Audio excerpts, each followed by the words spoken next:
Picture the quadrangle at Windsor Castle, 1,000 years of stone and statecraft, framing a moment of stark modern purpose. The 1st Battalion Grenadier Guards at attention, the Ukrainian anthem carried on an English breeze, a wartime president dressed in black walks the line of a British guard of honour beside a British king. Ceremony speaks when politics must not mumble. This was not a polite courtesy call, it was pageantry with purpose. First, the scene, Volodymyr Zelenskyy receiving his first formal ceremonial welcome in Britain. A royal salute, an anthem, an inspection of the guard, then a private audience with the king. It's the 3rd time this year they have met at a royal residence, yet the first time the full grammar of British ceremony was brought to bear. Ceremonies are arguments in uniform. They say what communiques struggle to say. They say this: the United Kingdom stands with Ukraine. Second, the signal. The timing was no accident. The Windsor reception preceded a London summit of the Coalition of the Willing. Keir Starmer's message to Europe was simple and sharp. Step up the gifting of long-range capabilities so Ukraine can build up success. Where Washington withheld tomahawks, London and Paris have already sent Storm Shadow and Scalp. Berlin hesitates over Taurus. The point of Windsor was to stiffen spines. The anthem was the overture. The ask was the refrain. And third, the strategy.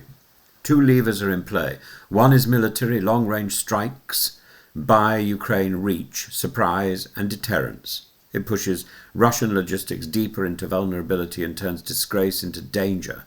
The other lever is financial. Europe froze roughly 200 billion euros of Russian central bank assets.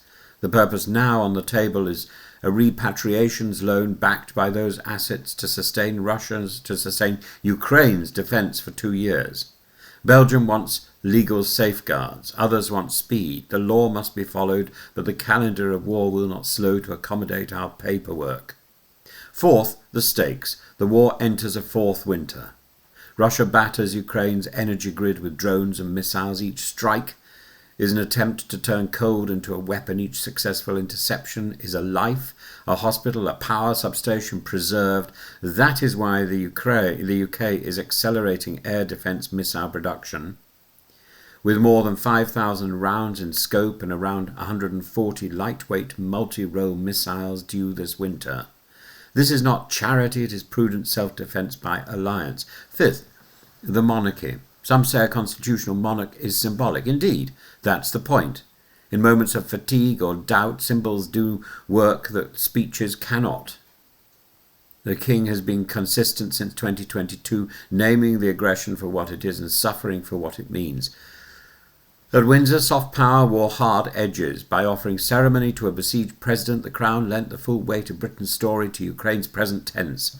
So allow me 3 brief contrasts between stage and substance. The stage was magnificent, but the substance was sharper.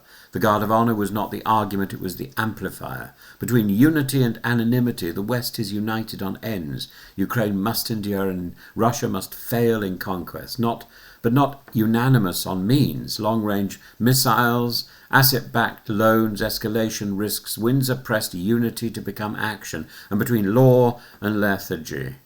Using frozen assets demands careful legal engineering. It does not demand delay dressed up as prudence. The law is a bridge, not a barricade. Now, what are the objections? Will long-range missiles escalate the conflict? Russia escalated the moment it invaded. Proportionate capability for a victim state reduces impunity. It narrows the space for war crimes, it not widens it. It makes the costs of aggression clearer to the aggressor and the prospects of deterrence firmer for everyone else. Will using proceeds from frozen assets set a dangerous precedent? The precedent was set by the invasion. International law already contemplates compensation for unlawful harm. The task is to craft a lawful instrument that protects financial stability while honouring accountability. To confuse caution with paralysis is to reward the very behaviour the law was written to restrain. Is ceremony a distraction from hard choices? No. Ceremony, when well aimed, concentrates attention. It aligns public, Parliament and partners. After Windsor, nobody can pretend the UK's position is ambiguous. The clarity is itself a strategic asset. What should we watch for next? Well, German movement on Taurus, if and when. If Berlin moves, the European long-range envelope changes overnight. Concrete timelines for the UK missile acceleration, orders placed, production scheduled, deliveries logged, outputs not intentions. A Brussels instrument on the asset-backed loan that is legally robust and operationally fast, pages signed, funds flowing, months not years. And Russian adaptation, expect attempts to stretch Western patience through energy pressure, disinformation and theatrical diplomacy. Expect too Ukrainian ingenuity, Flamingo and Neptune alongside allied systems, knitting a defence that is national in manufacture and international in reach. But let's return to Windsor for a moment.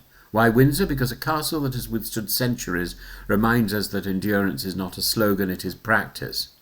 Stones hold because peoples hold. Alliances hold because leaders choose again and again to make them hold.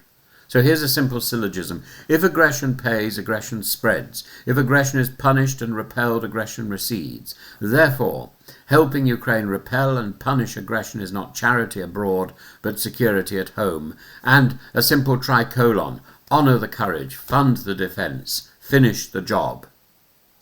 Consider the image that may endure, not the handshake alone, not the salute alone, but the walk, the king and the president keeping step as they inspect a guard. Two men of very different offices and histories, joined by a single conviction that Europe is not a playground for imperial appetite, but a community of nations with borders that mean what they say. Windsor was not about grandeur, it was about gravity. It told Moscow that time is not its ally. It told Brussels that law must serve justice. It told London that leadership is a verb. The ceremony is over. The work continues.